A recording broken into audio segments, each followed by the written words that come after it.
Hey, what's going on, ladies and gentlemen? My name is Rayge, and we are back today with a quick update video here with respect to a massive event that's starting today, being the King of the Zone. As you can see here, guys, you may have seen this already in game, that the preview is available now, and this is, remember, the leaderboard event tied back to the 3 diamond ultimately here for Blastar, but as well, obviously for ourselves, we're focused in on the ISO Bay Purple 4 and 5 as we want to build more characters to be ready for the Blue Marble event, capitalize on the red start opportunities while we can. I think, as I touched on in my previous video, I think it's going to be safe to say that if you're in this top 6,000, top 5,000, I think it's a good range to be in.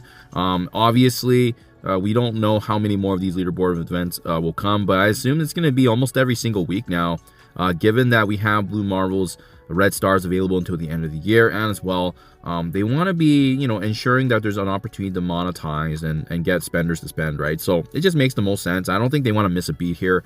So the good news is that there's going to be plenty more of these events coming. The bad news is that, it depends on the metric that you want to save up on, right? We saw gold utilized in the leaderboard, but lately it's been back-to-back power core usage, right? So for those of you thinking about, using your power cores tomorrow, potentially, something to think about, especially if maybe you don't want to build up Lady Bullseye just yet, and you want to bide your time with the power cores, especially for this event. And the reason I'm bringing this up is, if you take a look at the event, right, battling in raids, obviously that's going to max out at 132,000 for most folks.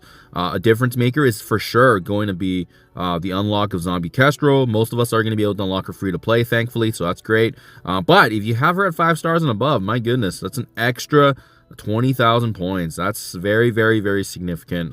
It could be a difference maker to be that competitive advantage against your opponents, right? Especially climbing the leaderboard rankings here. And lastly, let's not forget, ladies and gentlemen, there is going to be the power core usage here tying back to the scoring. So every single point of power core used is going to be 5 points. So that it's a 5x value right there. And to be honest, I would caution you on this because typically there are offers available, right? And then same can be said as well for this Lady Bullseye Diamond Orb. Maybe there's some paid offers, we'll see. In the meantime, this event obviously not live yet, but once we do, we'll probably do an update video once this goes live so we can see what this looks like. But I do want to point this out as well, guys. Remember, in the data mines, we also saw that there's going to be special deals that they're adding, right? So remember, this was what we saw over a week ago, and you can see right here, there's 2 special deals at the bottom of this data mine. 1, exchange your power cores for Lady Bullseye Diamond Orb. I don't think that one's going to be as significant in terms of points earned. It's just not what we've seen in past trends with past leaderboards that have been released, right? The second one, I think this is going to be probably the most important one. Exchange your power cores for a direct conversion into the King of the Zone milestone points. Usually, these are really, really good value, and I think that's probably going to be the measuring stick. The reason it's better than things like the Diamond Orbs and other things that they provide is because you're basically getting nothing. You're basically just getting direct points. So it's probably going to be, if scoring right now is a 1 to 5 ratio, it's probably going to be closer to like 1 to 7, 1 to 8 maybe. That's kind of what we've seen in past trends. Anyways, that's what you need to know for today in terms of the event. And it's starting, like I said, in just a few hours here. Also, the one other thing you might want to consider too is, like, if you're interested in the Diamond of Blastar, just keep in mind, top 4,000 players are going to get at least a 1 diamond, right? And I think they've done a better job of distributing this if this is something you're interested in. Top 1,000 will get the 2 diamond, and then lastly, the top 250 players will get a 3 diamond. So obviously out of reach for most free-to-play, but I found that usually with these leaderboards, if I try and use my resources, as you can see, I have north of 20k. We've been building it up since the usage of those back-to-back zombie and vampire beds. We usually land in the top 3,500, top 4k, I want to say. So that's probably what I'm going to be gunning for. And a lot of people have been using their power cores back-to-back with everything going on. So that might be an opportunity for us to capitalize on the weakness here right now in the competitive market. So just something to be watching out for. And then lastly, guys, I do want to bring this to your attention as well, because we saw this fresh in this week's data mines. There's probably going to be more information coming out as well in tomorrow's blog post, which is, SENTRY. Remember, they're trying to, rush his unlock a little bit faster for most folks, just because I do feel like there's already been 2 battle worlds that have returned. And most of us should be around 80 shards to 100, depending on how your alliance did and whether or not you're able to capitalize on the higher difficulties. But I do want to point this out, because in the data mines here, you'll see they actually have added in now for week 2 the hints that there's going to be preparation for Century City. Century City is live, and then one component is going to be playing waves of battle and Battle World. So that means, yeah, Sentry is back. Battle World 2 is returning once again. This is going to be the 3rd time for next week, so that's going to be another opportunity to get anywhere from, I think, 80 shards, 60 to 80 shards plus, depending on the difficulty.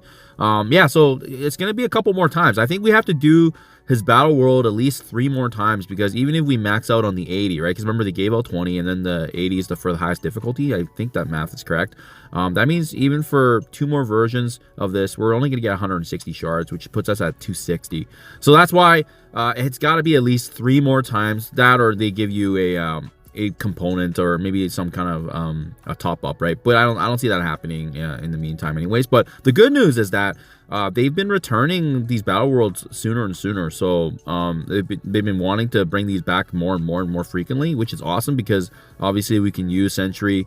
Heck, he might even be a viable character actually for the Blue Marvel event, Dark Dimension, you know, and then other game modes, especially Cosmic Crucibles, where he's kind of intended, right? So just something to think about there, especially combined with potentially Thunderstrike and Blastar. I think that would be a very, very interesting dynamic, or he can lead another team as well in itself. So yeah, that's it right now, guys. So yeah, again, preparation for the event. We'll probably revisit the King of the Zone once it goes live. We'll take a look at what the offers even look like.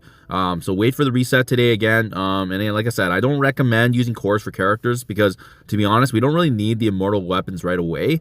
I think this event's more focused because obviously the ISO 5 is limited. We don't know how much of this is going to be going around, and we also don't know, you know, how is this going to be continually coming into the game after these leaderboard events have kind of changed its course, right? So that's kind of what we've seen. Character 20 was the focus, and then obviously they always pull back a bit and change things up, and that's exactly what we're seeing right now, guys. So just my 2 cents. Wait to see what this looks like. In my opinion, we should focus on this, even if you're not interested in the diamond component or the ISO. There's Character 20 pieces as well, so that's always kind of a nice bonus there. But just my 2 cents. In the meantime, guys, continue doing what you're doing and focus on your game priorities while these events are going. If they're not your priority, it's okay. They don't have to be, right? Just remember that obviously, at the end of the day, Marvel Strike Force is a resource management game, and we have to focus on maximizing those opportunities as they come. Do let me know down in the comments below, guys. Are you participating in this event? Are you planning to spend cores or just skipping? Let me know down, and I'll catch you guys in the next one. Thank you.